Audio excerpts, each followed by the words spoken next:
Last one for today. Anyway, I want to share my story. Hang on, let me just sort this camera out. I want to share my story. A lot of you guys know me as the gig guy London. There's been a lot of comments. Everyone thinks I work for Uber.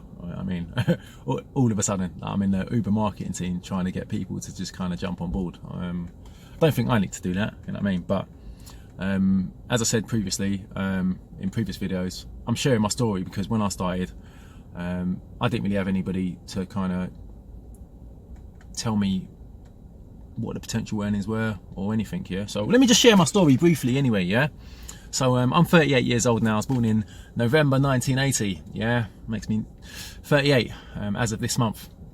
Now, my parents are Jamaican. My mum was born in the countryside, Westmoreland in Jamaica. She came over when she was 15, attended Sarah Burnell School in Stratford for probably about a year and a half, and then started working, bought some property, got a job in a bank. I had a nice life, yeah. It was just me and my mum mainly. My dad was around, but he wasn't around. You know what I mean? A story shared by many others in this city and all across the world. My father, he was actually born in Birmingham, yeah, of Jamaican descent. His parents came over during the Windrush generation as well. Bought some property in Birmingham. Dad was into his dad was into metal fabrication. His mum was into tailoring. They stayed there for a few years. My dad went back to Jamaica when he was 7 years old. He's got dual nationality. He came back here when he was 18. He's been out here ever since.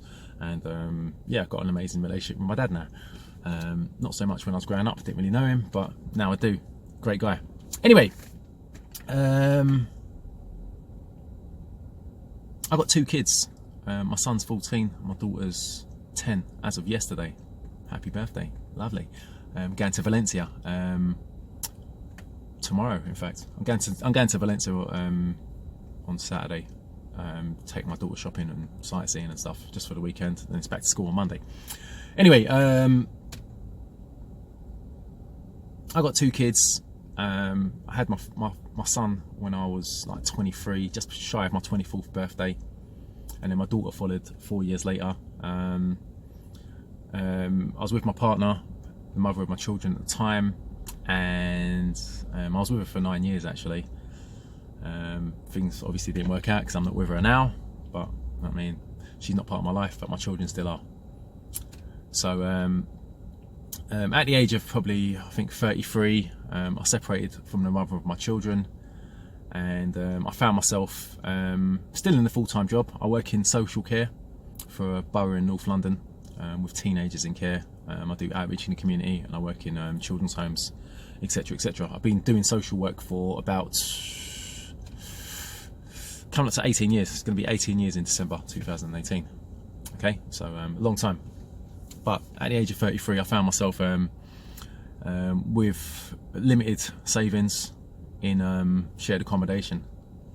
And obviously being in shared accommodation, it wasn't ideal for me to have my children staying overnight, because my neighbours would be going at it like rabbits, you know what I mean? Especially on the weekends, you know, and partying, and some of them are doing drugs and whatever else, yeah. Shared house, five other people in the house.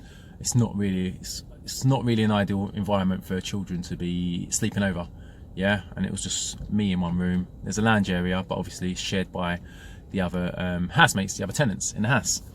So yeah, I went from waking up with my children beside me in bed, yeah, because they'll sleep in their own bed and wake up in my bed typically, to waking up by myself without my children. So it was a big change for me. And then I think it was at that point I said, okay, I need to make some more money, because I want to either rent a house, yeah, so my children can stay over with me, or buy some property. So decided I needed to make some more money. So one option was to do some overtime in my full-time job, and the other option was to do overtime somewhere else, or try a different career as well. And around the same time, Uber was taken off in California. I don't really watch TV, but I was following Uber online news articles, etc., etc. And then in the summer of 2014, I heard that they came to London. So, and there was adverts at the time over, like, I think it was, I don't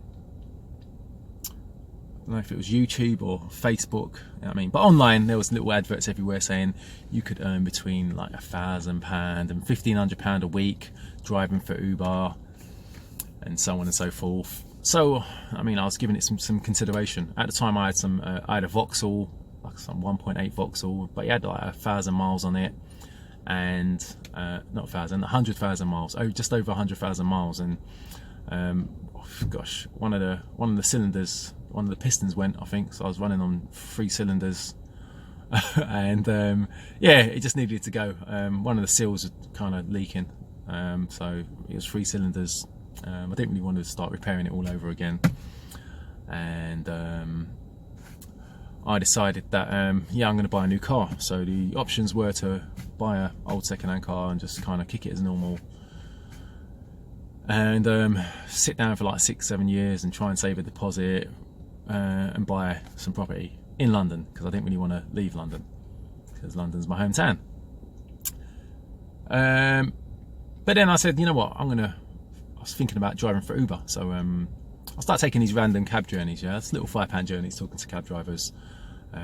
Most of them didn't give me any information at all.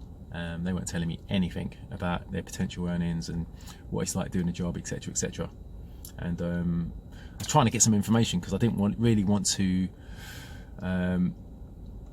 use my limited savings and invest that in a car, and then it's not paying for itself. I'm not earning any extra money, and there's no work out there. You know what I mean? Because otherwise I'm going to be selling the car and still end up, I mean, still paying off some of this loan, because I'm not going to get what I paid for the car if I sell it.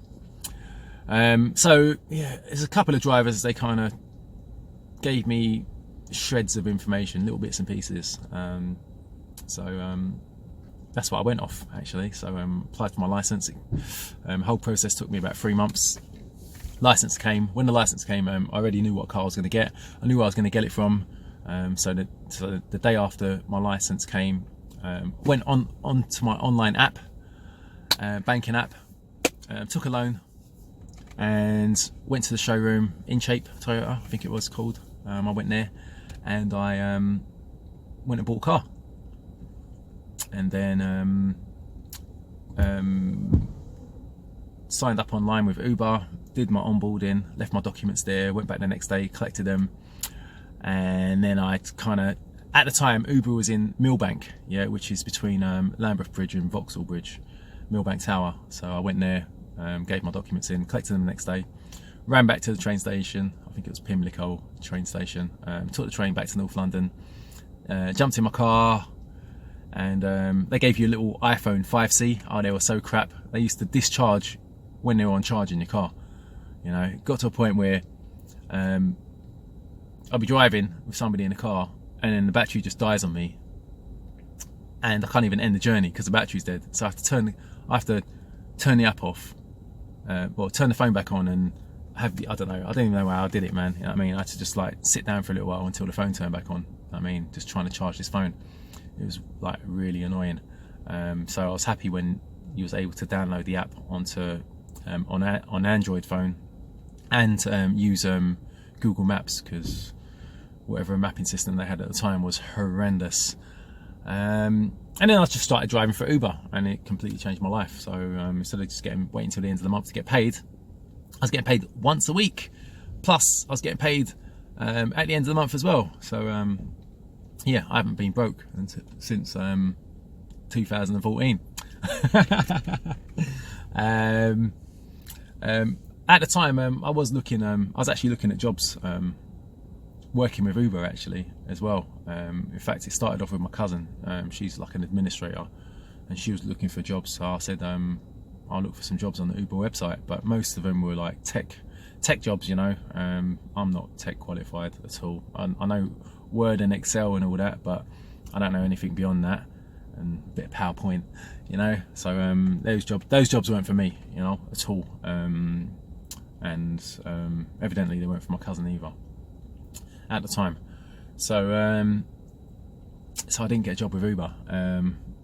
because I mean, if you've got a multi-billion-pound company, they should be paying people quite well. But yeah, that's controversial. That's another topic anyway. Yeah, but yeah, I saved most of my money and bought some property this year actually, and yeah, it's kind of changed my life. So I'm living in my own property now, and my children can come and stay over.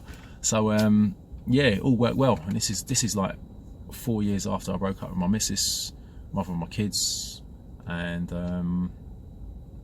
yeah, everything's been on the up since. You know, could have went pear-shaped. You know, I could still be living in shared accommodation, feeling sorry for myself. But I mean, change happens, and it's just how you deal with change, I guess. I tend to be solution focused, and I mean, I mean, change is going to happen. You just got to deal with it. You know, you can't be stagnant. There's no job for life. Things change, and I think it's better to have more than one form of income. So yeah, I'm driving with Uber, and I started this channel to share my experiences, so people can see the potential earnings, and so they can make a more informed decision. I don't work for Uber, and I mean, if you drive for Uber or not, I mean, it's not even my concern. If you do private hire work or not, it's not my concern. I'm sharing my information. If it's helpful, I mean, like and subscribe. If it's not, I mean, then it's not. Private hire work's not for everybody. It worked for me, got me on a property ladder, and now everything's a bit gravy, you know. I mean, I got money. I go on holidays all the time, and my savings are looking really, really nice at the moment, you know. So it just makes me a little bit more comfortable than I was in 2014. And yeah, that's my story. Everyone's got a story. That's mine. I hope it gives you a little bit more insight into who I am. And yeah, and I am the gig guy, London, and I'm signing out. Peace.